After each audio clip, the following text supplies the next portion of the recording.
It says that A's salary is first increased by 25% and then decreased by 20%.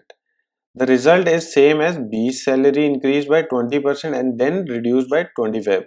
Find the ratio of B's salary to that of A. B's salary to that of A. So remember this thing that A has to be in the denominator and B would be in the numerator. So A's salary is first increased by 25%, so 125 by 100, and then it is decreased by 20%. So decrement, you won't write 20 over here, rather it would be 80%, right? Because decrement of 20% means effectively 80%. So this is going to be A's salary after these increment and decrement.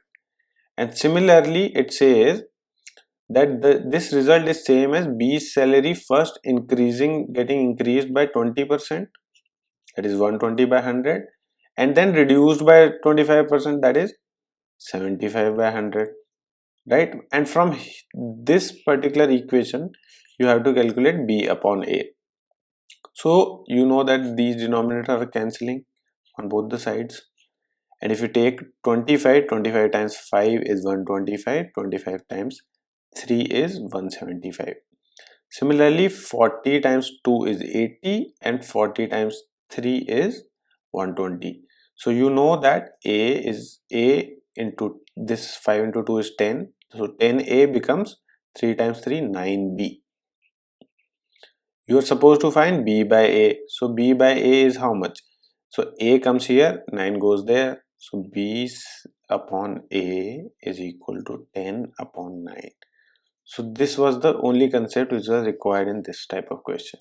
If you like my lecture, please subscribe to my channel. You can also provide me feedback in the comment section so that I can make the required changes and improve the quality of videos as well as the content.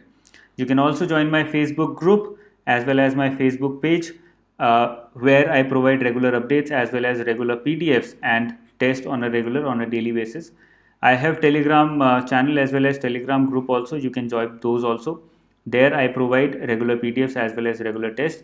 The name of Facebook and Telegram groups and channels is Success RBI or Success SBI. There's a mobile app also. The name of the app is Infinity. You can join that app, you can download that app, and that will allow you to take quizzes just like you take a quiz in the real scenario when you go and take the examination, the government examinations. So that will help you get a better idea and take regular quizzes of phase 1 for RBI as well as SBI.